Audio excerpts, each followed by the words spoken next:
Mama Liz again, and I have got some wild hair today, so just ignore it. Yesterday was a very bad health day. I have RSD, which is very similar to MS, except MS has medication that can suppress the issues that it creates, and RSD has nothing to help it. So there are some days that it's a struggle for me to function, and yesterday was one of those days. And I also want to say that I'm tickled that the majority of the comments are people just trying to throw out ideas, or like me, notice inconsistencies that maybe mean something. Well, no one's really throwing anyone under the bus, and I appreciate that, because like I said, all this is alleged. Nobody's been convicted. Nobody's even been charged. But there are some inconsistencies. And I'm trying to not follow the drama on like Facebook and stuff. Like, I haven't even looked at that. And I'm trying to only watch the videos that the family does themselves, the interviews that the family does themselves, because I don't want to get somebody else's perception embedded in my brain. The things that I find funny are just the things that I said. And the phone issue, I knew that TBI had taken the phone, but for her to go get another phone, possibly even have had 2 or 3 at this time, and to just say the statement, just to form the statement, I haven't had time to drop off any item that could help find her daughter, that bothers me. And it's allowed to bother me. I think we're forgetting, I think that's all of society is forgetting that, you know, we're allowed to have these emotions regarding something, especially when it's, you know, super close to our back door. We're allowed to have feelings about it. We're allowed to voice our opinions. We're allowed to say this doesn't seem consistent. We're allowed to talk about it. The whole world has forgotten how to have a healthy dialogue. And it boggles my mind, because the one thing that could save the heck out of this earth right now is a healthy dialogue. But nobody knows how to have one anymore. Because if you disagree with somebody, you're just, you know, these horrible words. It just boggles my mind. But I have watched the rest of the video. I haven't fine-toothed it like I did and put timestamps in. I was just a little lackluster for the behavior. And once again, that behavior could be justified for medical issues. It could be justified because the Bell's palsy is interrupting some of the nonverbal communication that I'm looking for in body movement and body language. That could be part of it. Not to knock anybody or drag anybody through the sticks, but also mental capacity and emotional maturity can also impede how we show emotion and, you know, share our feelings emotionally. So that may be impeding it as well. I know that they're going through a horrific time. Friends and family in the church, I know they're going through a horrific time. The one thing that I find the most unsettling to me personally is that at the beginning of all of this, Dawn was the spokesperson. Dawn was doing all the interviews. Dawn was having a heavy hand on everything, and Dawn was taking all the brunt of everything, and Candace was very quiet. Candace was almost not speaking to anyone. You exclusively spoke to Dawn. And it seemed like as people started voicing concerns that Dawn seemed kind of heavy-handed and not allowing Candace to handle things, not allowing Candace to speak. And then people started talking about the disorderly conduct and Dawn's response to it, that it's okay, she apologized to me, as if a victim should ever apologize to an aggressor. That bothered me too. Well, then all of a sudden Dawn has just flipped off the radar, wherever the heck he is. And Candace has stepped up and become this spokesperson. And to be quite honest, she's doing, even though there are things that I can pick apart as a person, she's doing quite well for herself. From, you know, because I got from Don the first couple of weeks of this that his wife was just not capable of verbalizing what she was going through. And that's absolutely not the truth. We know that she can verbalize and speak quite clearly and quite directly when she needs to. Yes, you can tell that there are some inadequacies there when you pair her up with someone of her age that has a bit more education and a bit more social savvy skills. But she's doing quite well for herself. But there are still things that, to me, those things still just seem so odd, strange. It still seems strange to me that she wants to say she was committing to keeping her family safe because she likes to stay with her family and away from crowds, and it was because of all the virus and stuff going around. But then she was allowing somebody to have a romantic liaison in her home that was just coming and going as they please, and God knows what they were dragging in. So I'm just, the inconsistencies. I'm not pointing at this family and going, you know, you're a piece of trash, you did this. Not at all. I'm merely saying there are some inconsistencies here that concern me.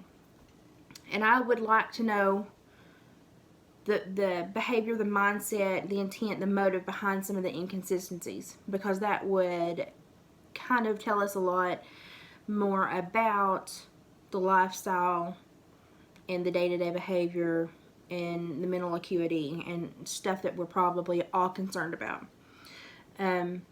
This is sad, but I as a person would want any help. If that were my child, I would want any help possible that the cops thought was going to help. I would be like, bring him now. Get him here now. Anybody, everybody, I want him here now. You want to call me names? You call me every name in the book as long as you look for my kid. You can think me trash, lower than a worm's belly in a wagon rat. I don't care. Just find my child. I don't care. And so the hostility kind of phases me a little bit.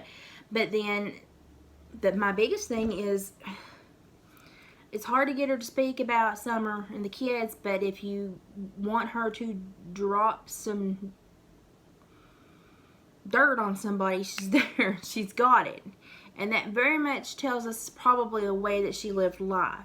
So she probably has a lot of people that don't particularly care for her if that's the way she treats friends. And that opens up a whole nother expansion of possibilities of people that could have come in and identified that little girl as a victim. And you have to look at the entire scope of the picture. But I want to know where Dawn is. I want to know what moved that door in that video.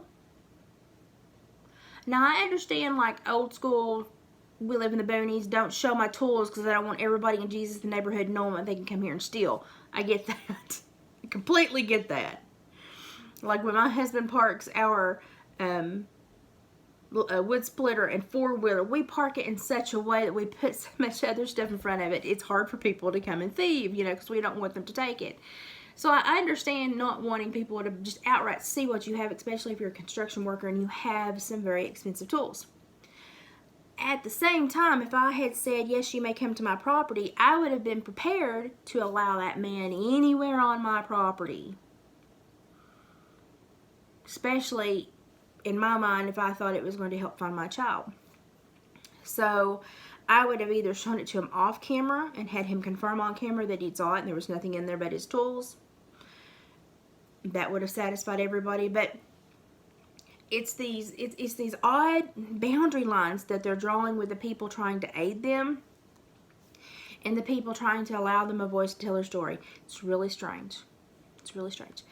That's just kind of what makes me go, it doesn't sit right with me. It does not. It gives my gut a feeling, you know, and I've sat across from murderers. I've sat across from people that have had shootouts with TBI, that have shot TBI officers, that have done 20 plus years.